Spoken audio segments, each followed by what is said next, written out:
What's up, Ashen Ones? You're listening to the Red Eye Orb Podcast, invading your headphones one soft band at a time. I'm here with Mike. What's up, guys? And Noah. Hello. And I'm Logan. Let's talk about some souls. Alright, this is episode 2. We're back. Last week we talked about a lot of cool stuff, Wolnir and Soul of Cinder and all that.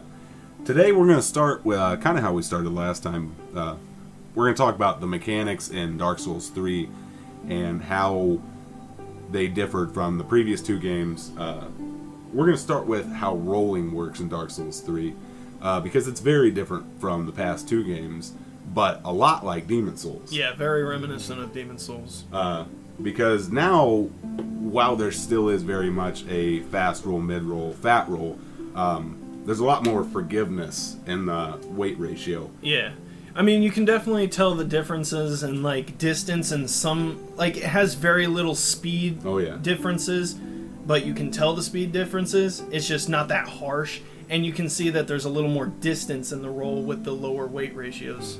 Also, more iframes, and your fast roll, your mid roll. I think, and you guys can tear me apart in the comments if I'm wrong here. I think fast roll is sub 30%, mid roll is sub 70%, and then fat roll is 70 plus. I could be completely wrong. If I'm wrong, feel free to correct me. But I felt like that was really cool, especially when you get Havel's Ring. It enables you to wear a cool armor set and have a big weapon. Oh yeah, you kidding me? I love, like, my favorite armor set is the Drake Blood set. Like, that armor looks so badass. Oh yeah. And I was holding the Fume Ultra Greatsword. Thanks to Havel's Ring and the Fap Ring, it just helped a lot. And that's actually interesting that you bring up the Drake Blood set, because this is slightly off topic, but I thought it was kind of interesting that in Dark Souls 3 there would be items that would appear in areas you had already been in later. Because of an action you did in a further area. Yeah, because I got, like, the dragon set from that thing, and then I came back later and it gave me the Drake Blood set. Yeah, I think it's in the second bonfire of Archdragon Peak. If you kill the Drake Blood Knight with the Drake Blood Greatsword and then go back to that area, his armor will be there. Which I thought I got it from the guy sitting down after Cyrus. That's where you pick up the armor, but you have to kill that guy with the greatsword first. Oh. And then you come back and it's there, which I thought was kind of cool. It's kind of cool that there's mystery to the game. Like there's your first playthrough. There's stuff that you easily could have missed, like that. And I really sort of like that. With Havel. Oh yeah, like when Havel gets summoned, or what's his name, Ricardo. Ricard. Yeah, Ricard's rapier. We assume it's Ricard. I mean, he drops the rapier, yeah. But, yeah. So you don't actually meet him. Havel you actually meet, but you only get the summoned guy of Ricard. Yeah. And then, Havel's the same way as that Drake Blood Knight, because once you kill Havel, or Havel, however you want to pronounce it, I don't care. I've always called him Havel. But, Havel, once you kill him by that Titanite slab, his armor appears on that bridge where the Stray Demon was. Yeah. Which is really cool. I kind of like in the same vein as that Drake Blood set. But yeah, back to talking about rolling. That's exactly what we're saying. Is it enables you to wear those heavier sets like the Drake Blood set, but not have to sacrifice, a shield and a weapon. Yeah. Whereas in Dark Souls 1, especially, you had to invest a ton of endurance to be able to hold anything.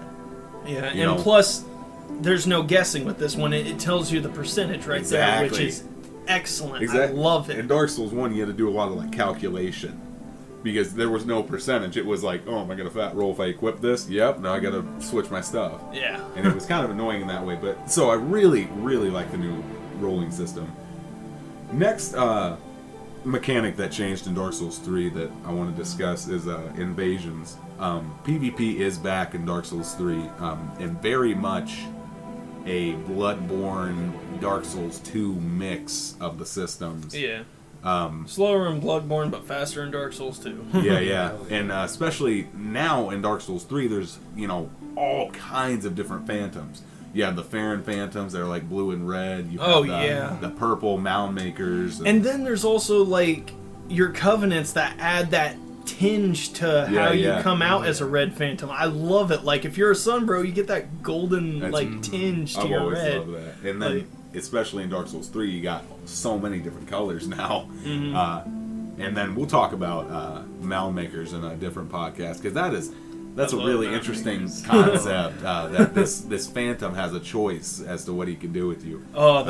I love that. That is a really beautiful concept. That's really cool. But specifically what I want to talk about regarding invasions is there's this new system in Dark Souls 3 that you can no longer be invaded in an area if the area boss is dead. Yeah, and I did not know about until today. I think this is a step backwards in PvP. Because most definitely. Like you were saying, you could be at the end of the game where all the bosses are dead, and unless you have, you feel like using a Red Eye Orb or putting your red soap sign down, you're gonna get invaded. People can no longer invade you like they could in previous games.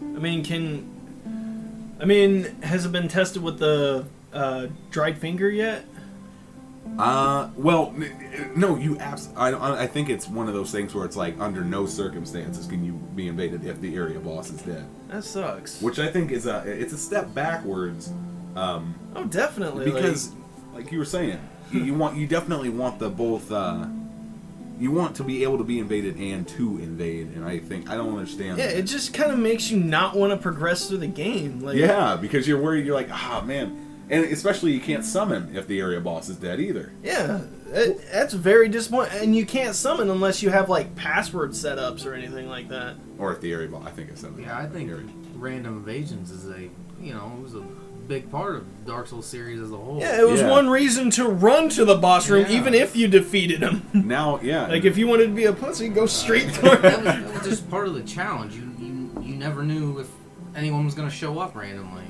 Exactly. What if you're just revisiting an area to farm some items and then some dude comes to kick your shit in? Exactly. And that was half the fun, is you're sitting there in just, perpetual terror, like, I'm going to lose all these souls because I can still be invaded. Exactly. It added something that I think is missing now. But the system's there, they're not going to change it. But I think it's not horrible. You can work around it, but it's probably not definitive that they won't change it. There possibly could be a little bit of a fix to it later, but honestly, I don't think we're going to be seeing that for a little while, at least until this whole soft ban business is done.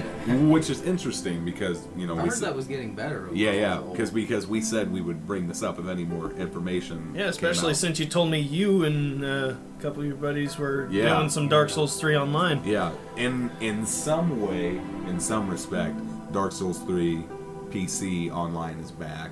FromSoft has been unbanning people that were wrongly banned. They're trying to figure out who was banned that should have been and who was banned that shouldn't have been, or what I mean by that. Yeah. And so I think it's positive to see the company really not just leaving their fans in the dark, not just like, well, what happened to you is what happened to you, and we're not going to have a hand in that. Oh, yeah. It's really cool to see FromSoft. Honestly, you would kind of expect that from most other companies, but I really did have faith FromSoft would fix it somehow. Like, they are not a company that just abandons their fan base. They're completely loyal to the fan base. Yeah, and it's like you were saying, there's a bunch of companies that would have just let those people be left banned. Yeah. You guys got banned, we don't feel like investigating that, you're on your own. Yeah. And I think it's really cool that From stepped up and it's like, this stuff happened, we're gonna have a hand in fixing it. Yeah. So that was positive. The next thing I want to talk about regarding new systems of Dark Souls 3, and I do want to mention that we're not just going to talk about Dark Souls 3, we will talk about the previous two games. Why we are focusing on Dark Souls 3 is obviously it's the newest one. There's a lot of stuff we want to talk about, and probably a lot of stuff you guys are interested in. But the next system I want to talk about in system change in Dark Souls 3 is Umbral Ash. This kind of started in Bloodborne with the badge system. Yeah. How you would find different badges throughout Bloodborne, and you would, as soon as you got that badge, it would unlock things from Bath merchants. Yeah. So we brought this back to, well, we didn't, FromSoft did, brought this system back to Dark Souls 3. of umbral ash, and basically what it is you find these ashes throughout the world, and you turn them into the shrine handmaiden, if that's her name, and you'll progressively unlock things. It works the same way. If you kill an NPC that is also a merchant, you'll get their ashes, turn it into her. What my question regarding this system is, are fewer merchants better? Because in Dark Souls, and this kind of started in Dark Souls 2, where all the merchants kind of, congregated to the main hub. Yeah. Majula, you had Malentia, and you had Gilligan, and all those guys. Malin. Yeah. Although I pretty much always killed them first time, because... I need those souls. Yeah. I got that armor set, and I also got the +1 ring, so... Yeah. Sorry, dude. They coded you with the best armor. I need it. I need all those souls. I'm farming Giant Lord. Anyway. Dark Souls 3. So, this started in Dark Souls 2, where all the merchants congregate to the main hub. And, of course, this was brought back in Dark Souls 3 very much with Shrine Handmaiden, but then, like, the Pyromancy guy, the Miracle Chick, the Sorceries, Greerat, and all those guys. What I want to ask is are fewer merchants better, and do all the merchants being in one place create less of a sense of adventure? And why I say that is obviously in Dark Souls 1, the merchants, for the most part, were very much spread out. Yeah. You would have to traverse the world to get to, said merchant. Does it promote less of a sense of adventure than being in one place? Honestly, yeah. It is kind of disappointing that, I just have to go around in a single little hub area, and there they all are. And even then, after they're all there, most of them end up dying anyways, and you grab their ashes and give it to the handmaiden. So pretty much You could have one merchant. Yeah, it's like you don't even have to kill them yourself. Most of them just die off on their own. Yeah. Well, there are ways that they can die. You're absolutely right. Well, yeah. Well, like with Greerat, his is as far as I know, just. You said you can't save him. You can't save him. I mean, he dies in Lothric Castle, and you gather his ashes and give them to the handmaiden. Yeah, but like I was saying though, is the blacksmith, the upgrading system, all buying the spells, miracles, and everything. It's all in one place. You don't have to traverse the land and find these merchants. Yeah, which I definitely miss, because in Dark Souls 1, you're right, like, there were a few people who came to the main hub, which was Firelink. And you got, like, Big Hat Logan, but even he traveled off some places. And you had to go find him. And then there was the Pyromancer dude who left and went crazy. Yep. And I think that, I kind of miss that. I kind of miss, like, the merchants themselves almost having a story. Yeah. Like something would happen to your merchants, and so you wanted to use them while you could. Yeah. Like, the people you actually do involve stories with, they move from different locations, but they're very few and far, between each other, but they also just... Almost all they the merchants. Don't do really much of anything besides talk to you. Yeah, and that's what I'm saying. It's almost all the merchants. They have something of a mini quest to themselves. Like, there's no actual questing. You just kind of bring them scrolls, or you bring them tomes, and you unlock more dialogue, and the story progresses that way. Yeah. But I kind of miss where they would move to a different location. However, on the flip side of that argument, it is very convenient that I can just come back to Firelink, stock up on what I need, and go. Yeah. Because on the flip side of that is in Dark Souls 1, it was kind of a drag if you needed, from the undead merchant, if you wanted to go get like poison arrows or something from her. Especially when you didn't have the Lord Vessel, like you had to walk there. Oh yeah, and that's why I see it as a good and a bad thing. It's very convenient, but it also, in some minuscule way, promotes less of a sense of adventure. Yeah. But the areas in Dark Souls 3 were so beautiful and so open that I didn't feel like much was missing. No. Because every new area you got to, you were just like, oh no, this is overwhelming. You're like, there's so much stuff going on right now that when I first got to Undead Settlement, I was confident I was never going to understand that place. I was like, this is a maze. I'm never going to know where all the items are. But Miyazaki set it up, and the level designers there set it up in such a way that at first they're very overwhelming, but once you understand that map, they're very straightforward. Oh, very easy to remember. Like, first time going through it, like, it was definitely overwhelming, but I saw just a sort of linear way of going through it after a while, and it just seemed to, grow on me. Yeah. I felt like I got used to the areas very quickly, even though I didn't think I would. Which, speaking of the areas, one thing I really loved about Dark Souls, and I always have, is the freedom you have with each playthrough. Yeah. Is that you can decide which boss you want to fight when. And I was worried, because in Dark Souls 2, you had a couple different paths you could go, but there wasn't a real way to get late game at the beginning. No. But in Dark Souls 1 and 3, there are.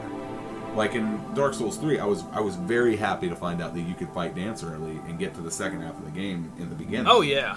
Now, they stop you at Grand Archives, but I still think it's cool that you can get all the way to Grand Archives before you even fight Abyss Watchers. Before you even fight Vort. Yeah, before you even fight Vort, you can be at the Grand Archives. And I love that. I love that in a playthrough, I can decide if I'm going to go late game, or I can decide if I'm going to play it normally. Yeah. I love those options. The one thing I found weird, I don't know if it was something wrong with my game. Okay. I summoned the swordsman for the dancer fight, and I did the whole, swordsman glitch where when he dies, I quit and bring him back. I finished the dancer fight, but then I was able to summon both the swordsman and the Faram guy to the Vort fight. Which usually you can't do. Like, if you summon someone and bring them to the boss room and finish that fight, then usually you can't summon them again. Well, I think that Swordmaster, if that's his name, I believe it is, I think that Swordmaster can be summoned for Vort and Dancer, and they don't make you pick. Now, the other summon, the Farum, Lionheart, whatever guy, he cannot be summoned for Dancer. So that's why you're able to summon him for Vort, but I think Swordmaster can be summoned for both Dancer and Vort, which is cool. It gives, especially, I feel like this game left itself very open to new players. Yeah. Miyazaki made a lot of systems less cumbersome and easy to understand, so that someone that had never played a Souls game before could easily pick up on what was going on. Yeah. Which I thought was cool. And it gets a lot of new players into the series, which means the games will stay alive longer, which is cool. Oh, yeah. The next thing I want to talk about in terms of mechanics are the quests in the game. There's a lot of quests in the game. Hawkwood, Onion Bro, Cirrus, it goes on and on. Yeah, definitely a lot more improved from the Bloodborne, because there's actually story behind them. Yeah, I thought that was really cool, because exactly like you were saying, there were quests in Bloodborne, but they felt very not unsatisfying, I guess. Not really unsatisfying, but there was maybe 2 or 3 people you could really... I think there were literally only 3 quests in Bloodborne. Yeah. Now, what's his name? The guy with Kirk's hammer. Oh, I can't remember that guy's Alfred? name. Alfred, yeah. He's voiced by the same guy that does Solaire's voice. Yeah, I know. But Alfred I like is that. so cool. And he also looks like a sunbro, too. But Alfred's quest was so cool in Bloodborne, because at the end when he would kill the Vile Blood Queen and everything. But when he went fucking nuts. But that's what we're coming back to, the discussion about quests in Souls games. In Dark Souls 3, there's a lot of cool quests, and I feel like 95% of them, if not all of them, if you're not being too judgmental about it, are very satisfying. Yeah. Henri, ultimately you can marry her, or she'll go hollow or whatever. I like that there's multiple different ways that quest can end. Might I add, very weird marriage ceremony. Just a sword through her face. There you go. Now we're married. You're my wife. This let is me better just than a ring. Let me just take your dark sigils. Man, that was weird. When that guy is standing outside of Gwendolyn's boss gate there, and he tells you that he's going to give you the sword of a vow, whatever, and your spouse waits and all this. I was not expecting to put a blade through her face. Yeah. I thought that was interesting, but... Nor was I expecting her to be dead, because honestly, I went through the game, and I watched a YouTuber go through the game, and they actually got Henri to, summon them into the world. Aldrich. Yeah, to fight Aldrich. I'm like, well, that sounds better. Yeah. Why is this awesome? And that's what I'm saying, like, coming back to how each quest has a different ending. How it can end multiple different ways. But the main aspect I want to talk about on these quests are whether or not we think they should be so vague. Now, Dark Souls quests notoriously are vague. Yeah. Like, every single one of these games, you can miss every single quest if you don't pay attention. Yeah. If you just don't talk to any NPCs and just fight boss after boss, you'll miss the entire story. Yeah. Which I've always liked. Now, might I add the most vague person to do a quest line for? Cirrus. Oh, wow. Yeah. And that's what I want to talk about, is that should the quests be as vague as they are? Because, like, the point you brought up, and I'll use Onion Bro as an example. They're in the cathedral after you find Onion Bro in the elevator, which was more straightforward than his second location. Or his first location, his second location, rather. When you get to the Cathedral of the Deep, and you're opening all these shortcuts and everything, and you go to that well there by the cleansing chapel bonfire first, and nothing's there. Yeah, no. Can't First time you go there, there's nothing there. There's not even like a voice yelling at you as you're passing by. And so then when you open the main door, all of a sudden you can now go to this well and continue Onion Bro's quest. And my concern there is, how would I have known that had I not looked it up on the wiki? Yeah, that's true. That's what I'm saying. Like, there are so many, tiny little details that I would have had no possible way of knowing had I not looked at the wiki. No. How am I going to know that, if I use a pale tongue, Sirius is going to turn on me? But more vague than that is, after you beat Aldrich, you have to be summoned to help her at the Cursed Rotted Greatwood area. How would I know that? Yeah. When... That's backtracking. Yeah, you don't... like you were saying with the invading process. Yeah. Why would you go back there for any reason other than to, have people invade you or invade them back? Exactly. Just to find a summon sign for Cirrus to summon you. And apparently she can be summoned 6 times in the game. There's a few different times, yeah, because you can summon her in Irithyll as well. And that's what I'm saying is, like we discussed earlier, the new invasion system where you can't be invaded after the area boss is dead, it promotes you going to areas you've been through less, like going back. Yeah. Like, you're not going to do as much backtracking because there's not as much to do in this one. No. So that's what makes some of the NPC quests particularly annoying and particularly vague, is you're not doing a lot of backtracking, so they put Sirius at a boss you beat 10 bosses ago. Mm-hmm. And how would I ever know that? And so that's what I'm saying. Should they be as vague as they are? I think if you have access to the internet, they're fine, I guess. But I wish there would be a few more clues. Yeah. Maybe a developer message on the ground or something. Even Logan, in fucking Dark Souls 1, he was pretty vague, but at least he gave you an idea of where he was going. And even if he didn't give you an idea, you pretty much ran into him because of the storyline. Yeah, and like you were saying, his dialogue would kind of... Yeah, it kind of push you in the right direction. Yeah, I don't know, man. That's why I think there should have been a few more hints as to where to go on some of the quests. Yeah, I definitely agree with that.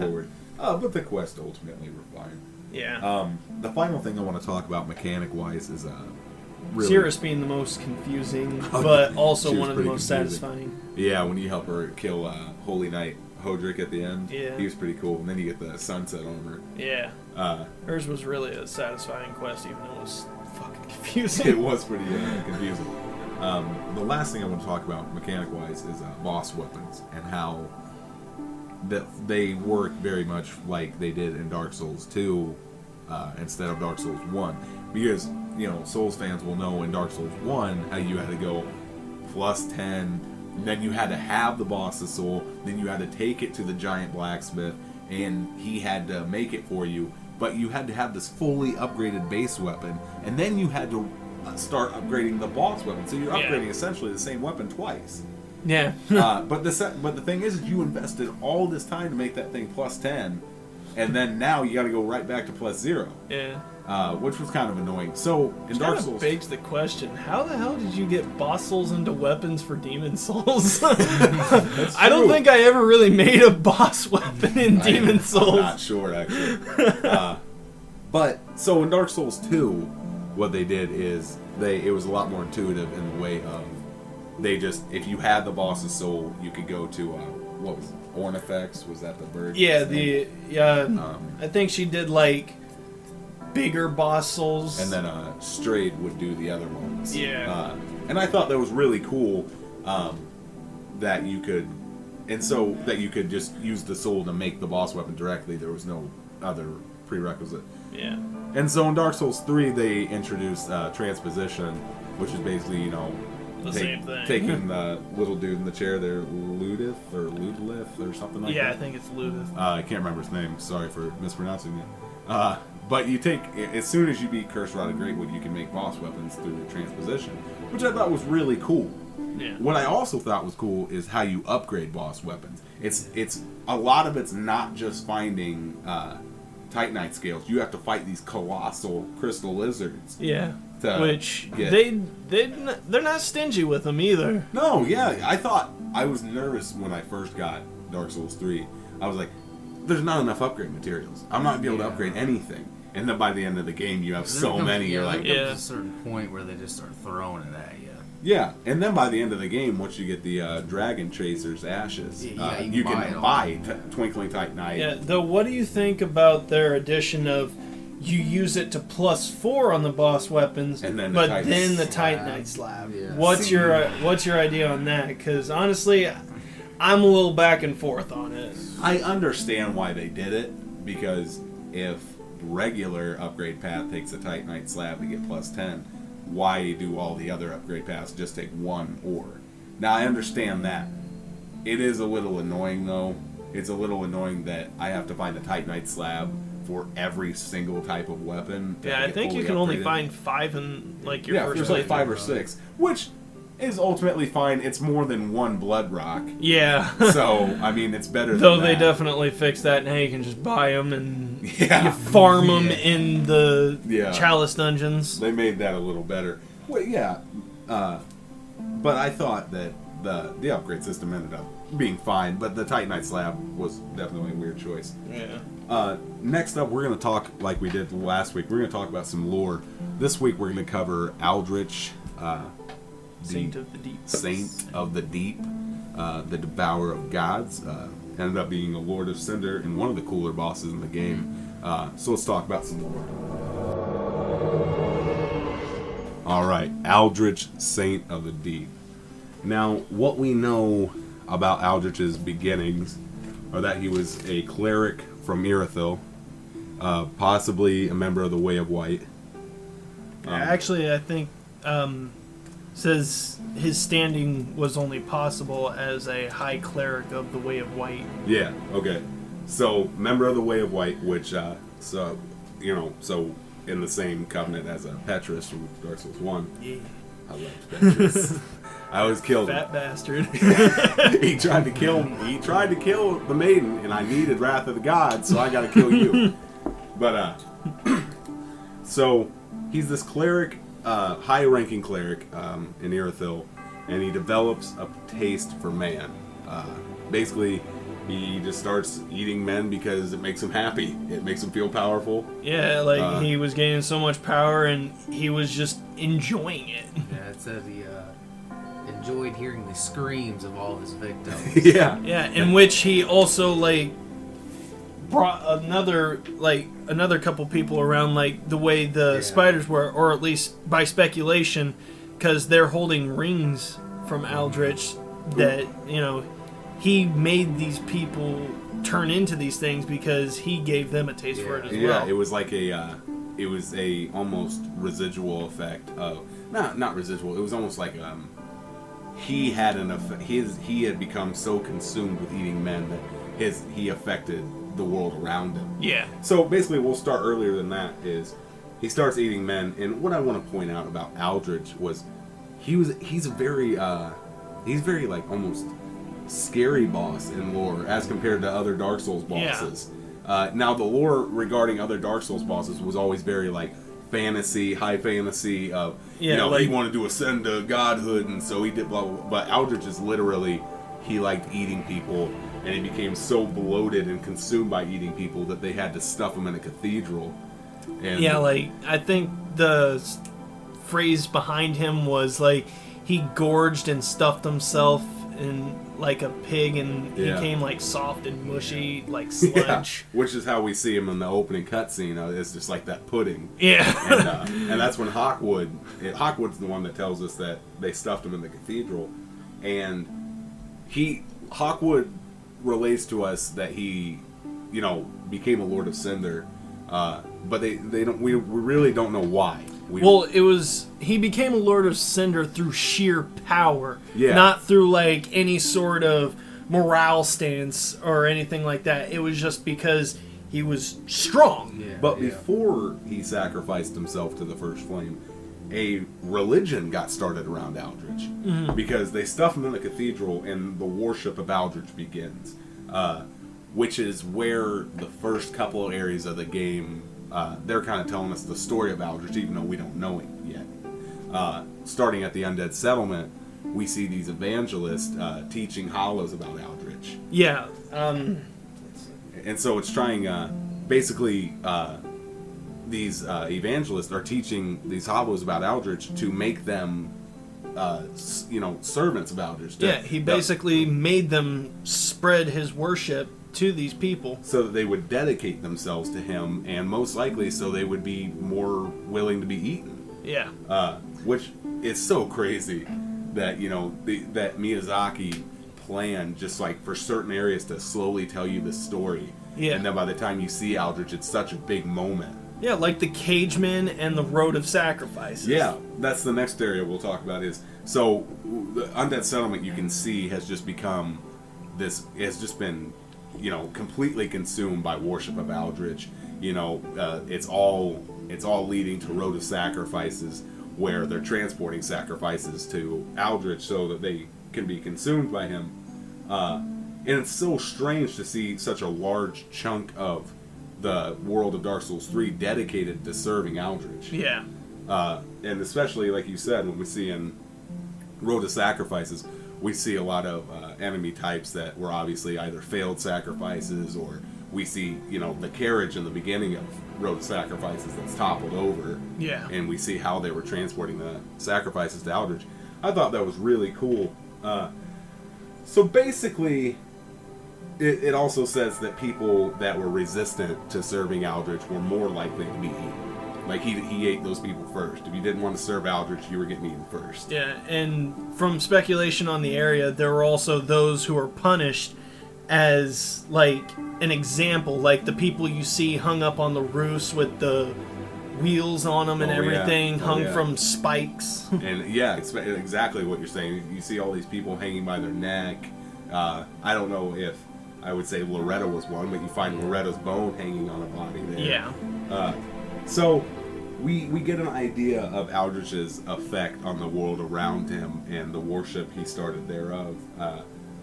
So Aldrich sacrifices himself to the First Flame, and then upon the First Flame dying out at the beginning of Dark Souls 3... Which I also want to add, like, I was watching a video earlier that speculates that he did it as a way of showing his power, because apparently he didn't know what would initially happen. That's the speculation, that he did not know initially what would happen, but he did it as a show of his power, that he could do it. And the reason he ran away this time is because he did not want to take part in it again. Yeah, and kind of it was kind of a display of, he wanted, I guess you could say he wanted to ascend to godhood. And the first flame obviously was not that. It burned him out, you know. Yeah. But then, at the beginning of Dark Souls 3, he's resurrected with the other Lords of Cinder. And like you said, he's disillusioned with his throne, is specifically what they say. He no longer was interested in the first flame. What he was interested in was devouring gods for their power. Yeah. See, he no longer wanted the first flame. He no longer wanted that throne. He wanted to eat the remaining gods. And, you know, he thought, you know, he was already eating people, so if he could eat gods, that would be even more power. Yeah. Which is why you see, like, when you look at him, the top looks so much like Gwendolyn. Yeah. Exactly what you're saying is, so he takes off to Irithyll, which we find out because Henri and Horace are looking for him, and his coffin is empty after the deacons fight, you know. So we find out he takes off to Irithyll, and ultimately ascends to Honor Londo, where he eats a dying Gwendolyn, because we hear from Yorshka that Gwendolyn was already sick. Yeah. And I think part of the lore was Pontiff actually helped give Gwendolyn over to Aldrich. Well, it said Pontiff had her imprisoned. Yeah.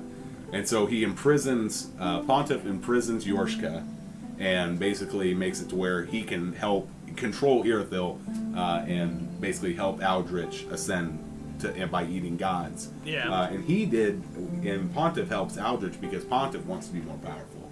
And if he helps, you know, Aldrich, you know, it may be some residual power there. Yeah.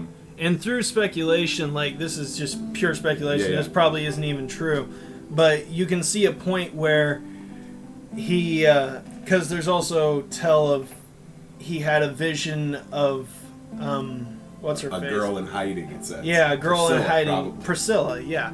And he also has that life hunt miracle that sort of looks like the scythe.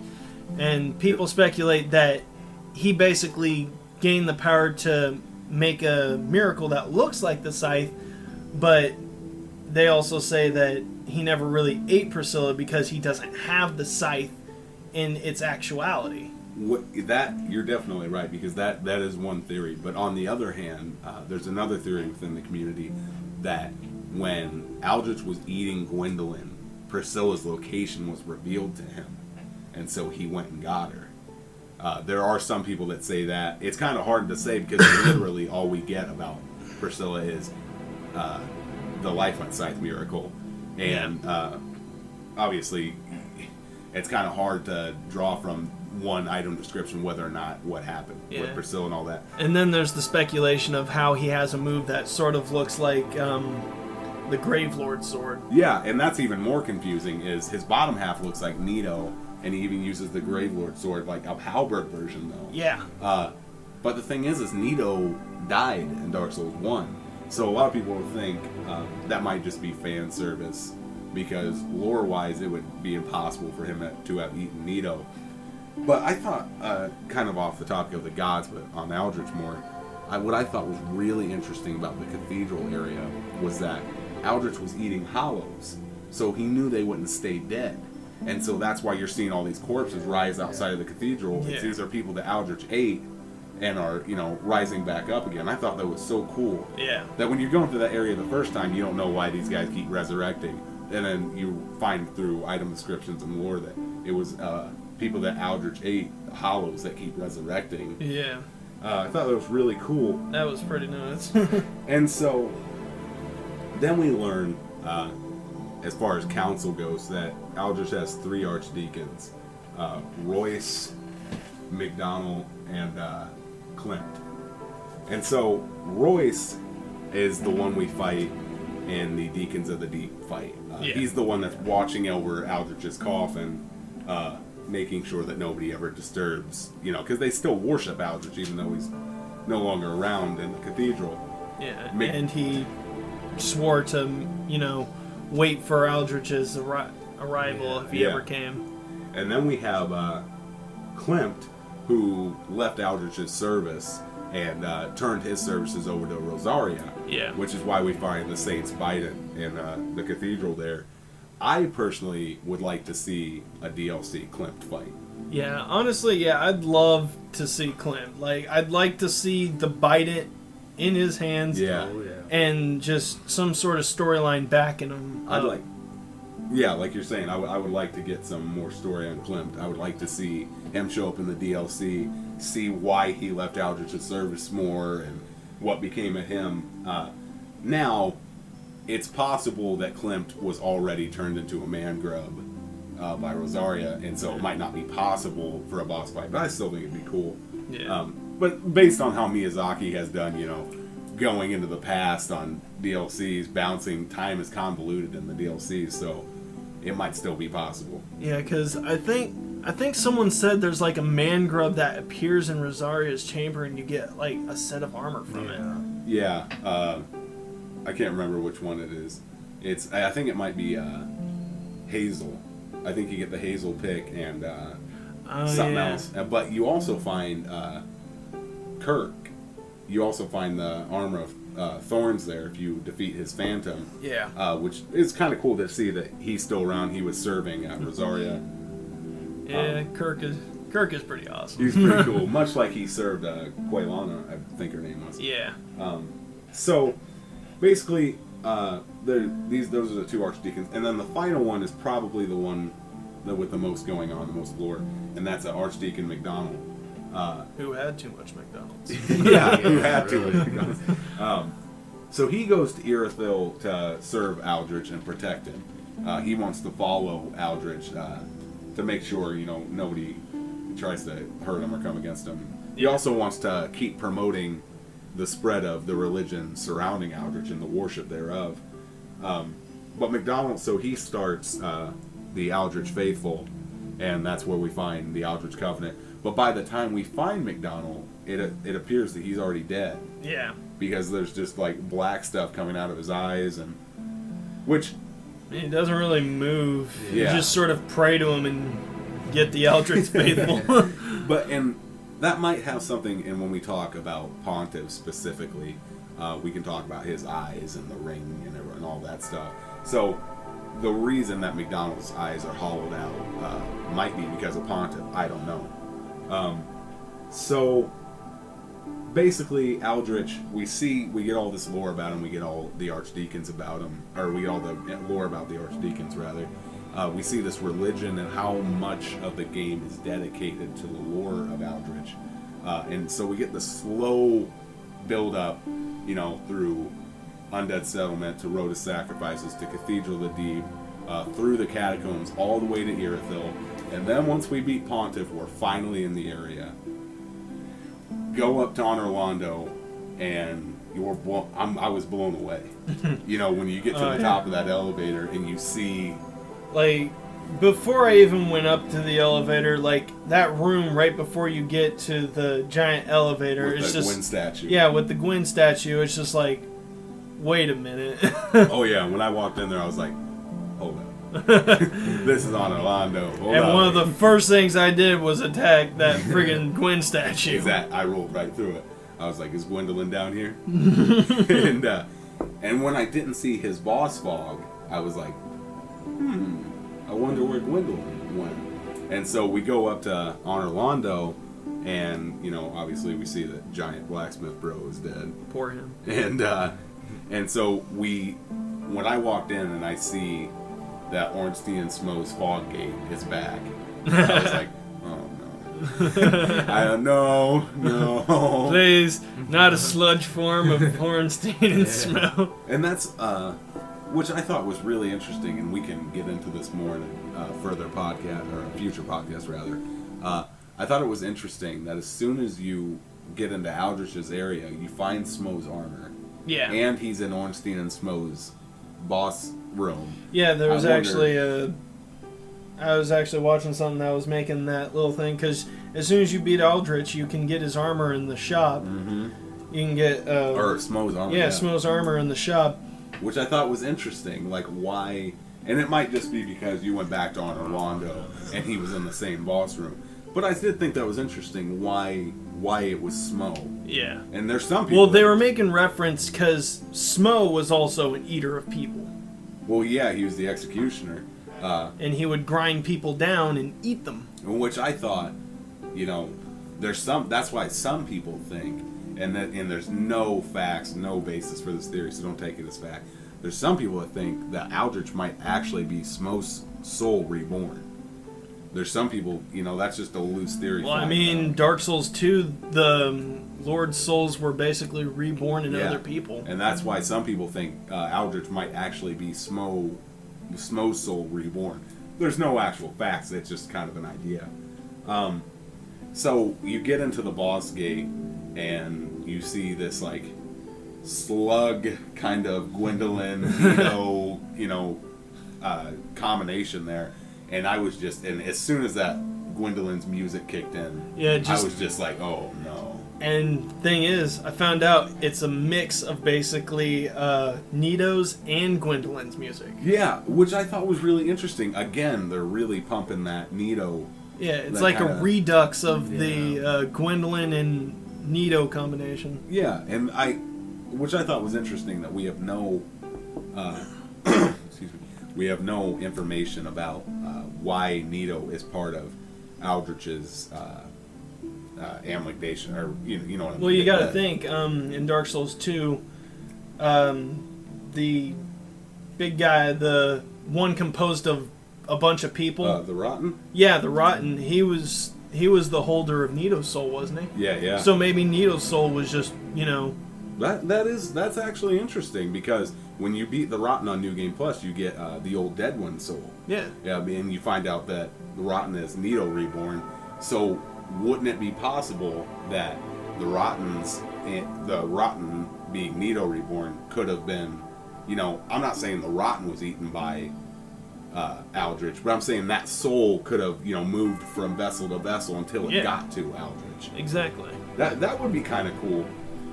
Ultimately, the fight was very satisfying, because it's difficult enough to be satisfying. You coming in there, as soon as he starts with those bows, man. Oh my god.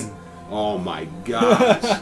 And when he whipped out that Dark Moon bow, I was like, no, we're not doing, no. and then, oh, it was worse than the regular Dark Moon bow, because there's just like this hail of arrows instead of just like.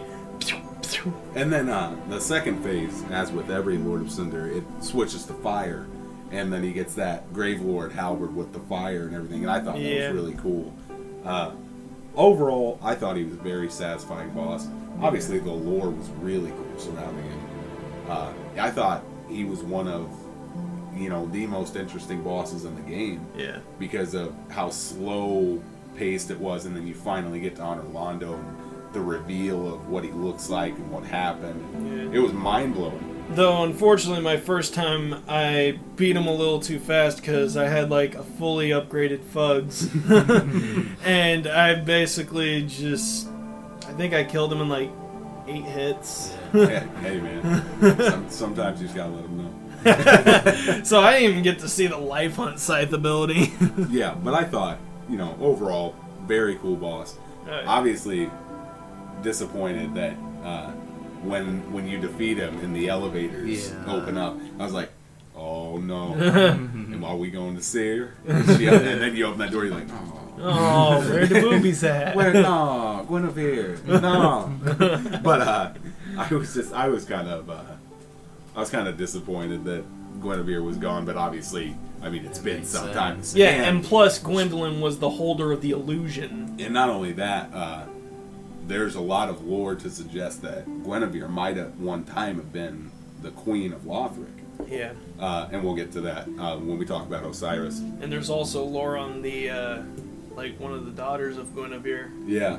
And there's some people, there's a lot of, we'll talk about Guinevere, by herself in one podcast, and talk about, her servants and all the miracles surrounding her, and, how she plays into Dark Souls 3, because she actually had a larger part than people might think. Yeah. And she is surprisingly involved. Yeah, and it's another thing. It's like the Dark Souls, everything about the Dark Souls lore and quest it was vague. If you're not paying attention, you would never know Guinevere had anything to do with it. So, that's Aldrich. Very cool boss, very satisfying. Very much so. The story was awesome. So we're going to finish the podcast with, much like we did last week, we're going to talk about a boss that we really enjoyed, but not for lore reasons, mostly for just how the boss fight compared to past games, what we liked, what we didn't like. Udix Gundyr. I call him Udix Gundyr. Gundyr. You know what I mean. The Judge first boss. Gundyr. Yeah. So, I thought, when the first boss of Dark Souls 1, the Asylum Demon is so cool. Mm-hmm. But it was mostly just a drop attack, 2 swings, and over. Yeah. And then in Dark Souls 2, there was no tutorial boss, which was kind of disappointing. Yeah, very disappointing, actually. But then Dark Souls 3, obviously, Miyazaki's back, so there's going to be a tutorial. Even though in Bloodborne there really wasn't. No, not really. But Dark Souls 3, you get to the Cemetery of Ash, work your way through it. You get to the first boss, and it's Udix. And I thought that for the first boss, Udix was insane. I can't think of a better way to open up Dark Souls 3 than that's the first boss. Good luck. Oh yeah, and then if you hadn't seen the game, him going into his second phase was what the fuck is happening right now? Well, I had been staying blind for the most part. So when I first saw him explode into that abyss snake thing, I was like, what am I supposed to do here? Why is this a thing, damn it? Oh my gosh, and he gets, twice as difficult because those huge sweep attacks. And, but obviously if you had fire bombs or any kind of fire weapon, you can just melt them. Yeah. But then what I thought was really cool is, obviously Udix was so cool, and obviously the attention to detail in Dark Souls 3, even on Udix could have been the final boss of a different RPG. Yeah. And it's the first boss of Dark Souls 3, which is so cool. But then, later on, after you find Untended Graves, you fight Champion Good. Champion Gundyr! Which I thought it was so cool when you walk in to that boss room and it's just lit by candles and everything's dark. And I thought when I walked in, I was like, the moveset's probably going to be similar. Oh, no. Oh, no. You get into his second phase, he speeds it up and changes it up. When he first kicked me in the face and took half my health, I was like, okay, well... he charged at me, spun attacked me, and then kicked me in the face and just shot me across the arena. I mean, don't get me wrong, Soul of Cinder had some crazy combos, but Champion Gundyr... Oh, yeah. Wow. Soul of Cinder, he had awesome, sword combos and, the changes in his abilities. Yeah. But freaking Gundyr used his entire body on you. Oh, my gosh. Champion. There were some, combo attacks that you thought were never going to end. He'd hit you 8-9 times. I know! Kick you twice, hit you with the halberd, throw you in the air. And man, he was relentless. Oh, yeah. Well, I just thought, Champion obviously was so cool. Just the lighting of the boss room. It was just a beautiful setup for him. And we'll talk about lore about Udix and Champion on a different time. About how he was supposed to link the fire and he showed up late and blah, blah, blah. We'll talk about that at a different point. And how his armor looked like old King Dorn's from Demon Souls. Yeah, it did look a lot like that, which was interesting. And obviously his halberd is awesome. Oh, yeah. That thing is pretty powerful. Oh, my God. But, Udix, so cool. And then when Champion didn't transform midway through the fight, it becomes apparent that you're fighting a past version. Yeah. He's not consumed by the abyss yet, which was pretty cool. Oh, yeah. I just love that shoulder dive he does. Oh, yeah, when he does that shoulder check. Oh, yeah, just Oh, man. Just a shoulder check does a third of your health. Oh, yeah. But, yeah, Udix and Champion were just fantastic fights. I couldn't think of a better way to open up the game. A lot of people, would say, "Oh, but Untended Graves just felt like a reskin of it may have felt like a rehash, but it felt renewed. Yeah, but it felt different. It felt like it was different enough that you were like, how is this there? What's going on here? And that was actually the first place I got invaded. Untended Graves? Yeah.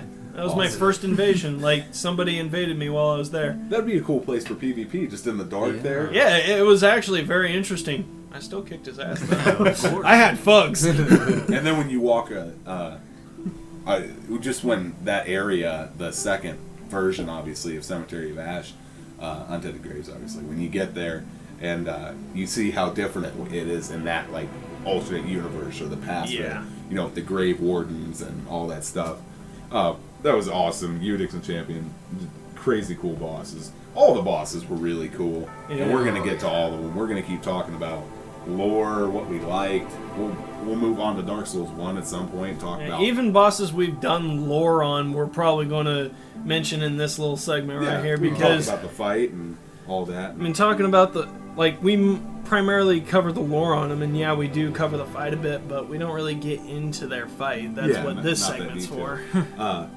But we'll talk about bosses that span across all 3 games. Like, we could talk about Taurus Demon, or you could talk about Ornstein and Smo, or we'll get to all the classic bosses, and we're gonna have a good time talking about that. Yeah. But I'd like to thank you guys for joining us in episode 2 of the Red Eye Orb Podcast. Hope you enjoyed it, and we'll catch you guys next time. Thanks for listening. See you guys.